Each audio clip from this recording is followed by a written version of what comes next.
Innovadora, holística, estética, sin ataduras, caótica, convincente, revolucionaria, radical. La verdad es que el documental que hemos analizado arranca con una avalancha de adjetivos para describir la Bauhaus que, bueno, te deja pensando. 100 años después de su fundación, ¿qué queda realmente de todo eso? ¿Fue una utopía que fracasó? ¿Una escuela de diseño? ¿O algo más? Hoy vamos a hacer un buen análisis de sus orígenes, su estética y su increíble y a veces contradictorio legado.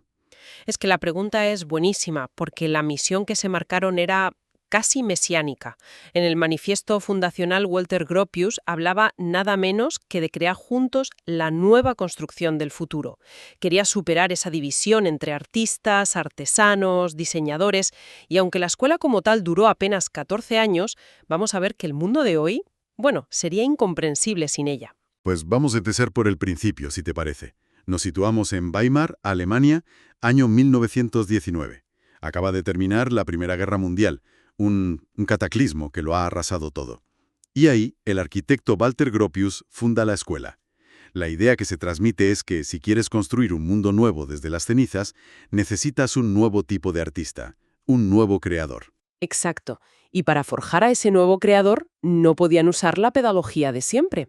Ahí es donde entra la primera gran revolución de la Bauhaus, el curso preparatorio, el famoso Vorkurs, El Vorkurs, que era obligatorio para todos. para todos. Y lo dirigía Johannes Itten, que era un personaje, bueno, fascinante, medio monje, medio gurú. Lo rompedor, lo de verdad revolucionario, es que se prohibía a los alumnos copiar modelos. La idea era desaprender y empezar de cero. Desaprender. Sí, experimentar con materiales, con formas, colores. Se buscaba una creación que fuera puramente intuitiva. O sea que antes de enseñarte a dibujar una silla, te daban un trozo de madera, un alambre, un trozo de tela y te decían, investiga. Justo, a ver qué sale. De esa experimentación tan libre nace ese código visual que hoy todos identificamos al instante. Claro, los colores básicos, rojo, amarillo y azul. Y las formas elementales, cuadrado, triángulo, círculo. Pues eso, que hoy nos parece casi un cliché, en su momento fue una bomba. Piensa que la academia se basaba en la copia de los clásicos. Esto era un lenguaje universal. Y caló tan hondo que influyó directamente en genios que daban clase allí, como Paul Klee o Wassily Kandinsky. Pero la clave, y esto los artículos lo subrayan mucho, es que no era solo teoría, no. La base eran los talleres. Fundamental. El trabajo práctico. No era una escuela de bellas artes al uso. Para nada. El objetivo no era formar especialistas, un pintor, un escultor, sino lo que ellos llamaban un creador integral de formas. Un generalista. Un generalista que lo mismo te diseñaba un edificio que la tipografía de un cartel. O los muebles de dentro y hasta la vajilla.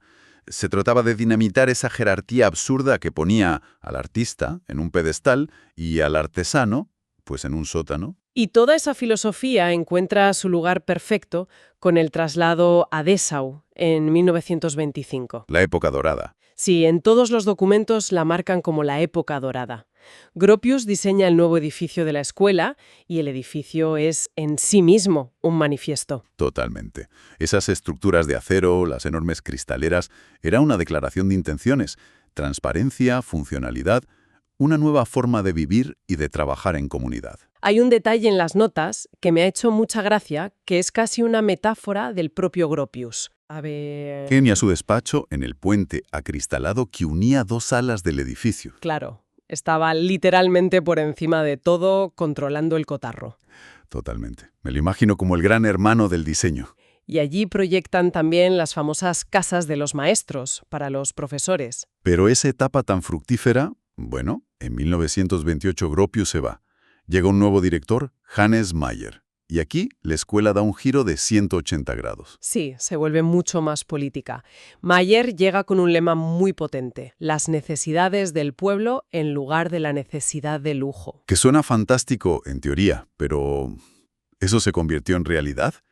¿No había una tensión constante entre ese ideal y la creación de objetos que hoy, irónicamente, son de lujo? Esa es una pregunta clave, porque toca el núcleo de una de las grandes contradicciones de la Bauhaus. Con Mayer, la escuela sí se orienta hacia una visión socialista muy marcada. Se prioriza la función, la economía, la responsabilidad social del diseño. Y el mejor ejemplo de eso serían Las Laubenganhauser, esas casas con acceso por galería que diseñaron en Dessau. Eran proyectos de vivienda asequible, apartamentos mínimos pero funcionales, luminosos, pensados para la clase trabajadora. Era la arquitectura al servicio directo de la sociedad. Exacto. Pero claro, esa utopía social choca de frente con la realidad política. Con el ascenso de los nazis, claro. La escuela empieza a ser vista como un nido de bolchevismo cultural, de todo lo que ellos odiaban. Y la presión se hace insostenible. En 1933, ya en Berlín y con Mies van der Rohe de director, se ven forzados a cerrar. Y aquí llega la gran paradoja de su historia, que el documental explica muy bien. Es que el cierre, que debía ser su fin, fue en realidad el catalizador de su expansión global. ¿Los nazis cerraron el edificio? Exactamente. Pero no pudieron encerrar las ideas. Todos esos artistas, arquitectos y pensadores tuvieron que exiliarse. Y se llevaron la Bauhaus en la maleta. Exactamente. Gropius se fue a Harvard, Mies van der Rohe a Chicago, Joseph Albers a Yale, y a donde quiera que fueron, plantaron la semilla. Por eso vemos ese ejemplo tan espectacular de la ciudad blanca de Tel Aviv. 4.000 edificios de estilo moderno. ¿Es una barbaridad? Y muchos diseñados por arquitectos judíos alemanes que huyeron del nazismo. Una escuela alemana se convirtió por la fuerza en un movimiento universal. Es increíble cómo esa diáspora ha moldeado nuestro entorno. Y si nos vamos a lo concreto, a los objetos, es alucinante. Vemos en los documentos la silla Barcelona de Mies van der Rohe y Lili Reich, o los muebles de acero de Marcel Breuer. Son iconos. Pero aquí volvemos a la contradicción. Se diseñaron pensando en la producción en masa y hoy son objetos de lujo, carísimos. ¿Qué falló ahí? Fíjate en el caso de la lámpara de mesa de Wilhelm Wagenfeld, esa con la base de cristal. Es el arquetipo de la lámpara de escritorio. Se concibió para la producción industrial, pero la realidad es que en su momento era tan compleja y cara de fabricar que apenas se vendió. O sea que la tecnología y la economía no estaban preparadas para esa visión. No lo estaban. Pero la filosofía sí que llegó a las masas, aunque por otros caminos. Y aquí hay una conexión que leí que de verdad me voló la cabeza. A ver, cuenta. La línea directa que trazan desde la Bauhaus hasta Apple. ¿Cómo? ¿En serio? Al principio me sonó exageración. ¿Cómo llegamos de Weimar a un iPod? Es totalmente real, aunque indirecta. La clave es la empresa alemana Braun y su diseñador estrella, Dieter Rams. Rams fue discípulo de la escuela de Ulm, la heredera espiritual de la Bauhaus, y aplicó esa filosofía de menos es más a sus diseños. Ah, claro. Y si pones una foto de la radio de bolsillo T3 de Braun de 1958 al lado del primer iPod, la inspiración es innegable. La rueda, las proporciones... Ostras, ¿es verdad? Llevamos el espíritu de la Bauhaus en el bolsillo, literalmente. Pues sí. Con esa conexión en mente, la pregunta que lanza uno de los documentos parece casi obligatoria. ¿Es IKEA la Bauhaus de hoy? Esa es una comparación muy interesante y con muchos matices. A ver, entiendo la idea de su diseño democrático. Forma, función, calidad, sostenibilidad, bajo precio. Suena muy Gropius, pero... Por un lado, sí. Y que ha conseguido lo que la Bauhaus solo soñó, llevar el diseño contemporáneo a una escala masiva y a un precio asequible. Han democratizado un ideal. Por otro lado, claro, hay diferencias enormes en la calidad de los materiales, en la idea de durabilidad, en el modelo de consumo, pero la aspiración de base es sorprendentemente similar. Y el legado no se queda solo en objetos, va a una escala mucho mayor. Hay una herramienta que mencionan en las fuentes que me pareció una locura, el manual Neufert. Ah, el Neufert. Es fascinante. Lo creó Ernst Neufert, que fue alumno y profesor en la Bauhaus. Es básicamente la Biblia de los arquitectos. La Biblia. Sí, un libro que estandariza todas las medidas que un arquitecto necesita, desde la altura de un picaporte hasta el radio de giro de un coche o el espacio mínimo en una cocina. Se basa en medir el cuerpo humano para optimizar el espacio al milímetro. Exacto. Un arquitecto en el documental lo describe perfectamente. Es una parte de nuestro cerebro. Pero esa optimización del espacio, esa utopía de la vivienda social, no siempre salió bien, ¿verdad? El documental es bastante crítico con el caso de Gropius. Sí. Es el ejemplo perfecto de cómo una utopía puede chocar con la realidad.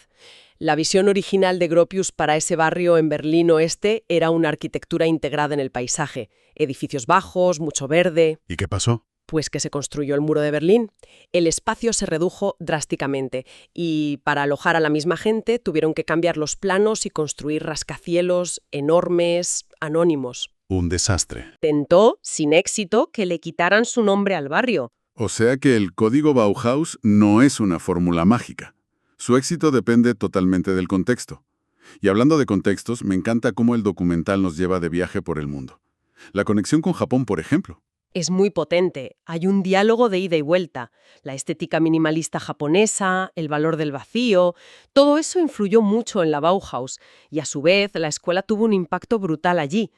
Cuando Gropius visitó Tokio en 1954, dijo que allí había encontrado el espíritu genuino de la Bauhaus. Vale, la conexión con Japón es fascinante por ese diálogo estético, pero luego los documentos nos llevan a un lugar que, de entrada, yo jamás habría asociado con la Bauhaus. Nigeria. Pues a través de la diáspora, de nuevo, vemos el caso de Yinka Ilori, un diseñador anglo-nigeriano que trabaja de una forma muy intuitiva. Coge sillas viejas y reescribe su historia con colores y parábolas de su cultura. Como en el Borcurso original. Exacto. Y él mismo se sorprende al descubrir que el campus de la Universidad de Ife, en Nigeria, No me digas. diseñado en los 60 por un arquitecto formado en la Bauhaus, el espíritu estaba allí, latente, sin que él lo supiera. Y este compromiso social parece ser el hilo conductor cuando el análisis se traslada a Latinoamérica, ¿no? El caso de Medellín que se menciona es brutal. Es que es la Bauhaus en su versión más social y transformadora. Las escaleras mecánicas que instalaron en la Comuna 13. Que antes era uno de los barrios más peligrosos del mundo. Exacto. Pues esas escaleras no son solo una infraestructura para salvar un desnivel enorme, son una herramienta de dignidad. Han generado orgullo, seguridad, una nueva economía local. Es diseño que cambia vidas. En esa misma línea está el trabajo en México de la arquitecta Tatiana Bilbao, inspirada en las ideas de Hannes Meyer. Que vivió allí 10 años, por cierto. Pues ella diseña viviendas sociales que no son una caja cerrada, sino un núcleo que las propias familias pueden ampliar y adaptar con el tiempo. Es la visión de Meyer traída al siglo XXI. Pero no todo es tan utópico. Uno de los críticos citados, Mark Wigley, es bastante ácido y dice que la Bauhaus se ha convertido en una marca, en una especie de virus cultural y comercial. Tiene algo de razón. Pues un poco sí. La idea original era la unidad de arte y artesanía y en muchos casos parece que se ha convertido en la unidad de arte y comercio. El propio nombre Bauhaus vende. Como el ejemplo de la diseñadora de moda Kaska Karska. Justo, que crea una colección sin coser, usando materiales de la industria del automóvil. Es una especie de comentario irónico, casi una performance, sobre esa obsesión por la optimización. Al final, después de revisar todo este material, ¿con qué nos quedamos? Pues yo me quedo con 3 cosas. Por un lado, una pedagogía radical que cambió la formación en diseño para siempre. Por otro, una estética que, nos guste más o menos, es parte de nuestro ADN visual. Y por debajo de todo, Una utopía social, la creencia firme de que era posible diseñar un futuro mejor para todos. Que su verdadera herencia no está tanto en los objetos, sino en la forma de pensar, en las preguntas que se atrevieron a plantear. Y esas preguntas son hoy más urgentes que nunca. Vivimos en una era de urbanización galopante, de crisis climática, de escasez de recursos. La cuestión central de la Bauhaus, que era cómo queremos vivir juntos en el futuro, nos interpela directamente. Exacto. Y quizás la reflexión final debería ser esa que nos deja uno de los arquitectos del documental. Ante los debates sobre si deberíamos colonizar otros planetas, él dice algo muy simple y muy potente. Dice, lo más sensato sería solucionar los problemas que acusan a la Tierra. Y quizás los postulados de la Bauhaus, pensar en la comunidad, usar los recursos de forma inteligente y creer que el buen diseño puede mejorar la vida de la gente, no sean una mala caja de herramientas para empezar a hacerlo.